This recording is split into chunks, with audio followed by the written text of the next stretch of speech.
All right, y'all, I just came out here and I literally just tried starting it real quick and it literally just started up, no problems. As y'all can see, there's no lights on the dash.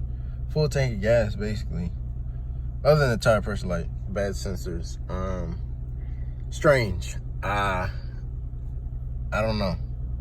I'm definitely gonna keep this thing on watch though, because that is very strange. Because I just twisted it just to see, you know, what it was gonna do. And she started cranking and I was like, oh wow. And then I just turned it all the way and it started right up.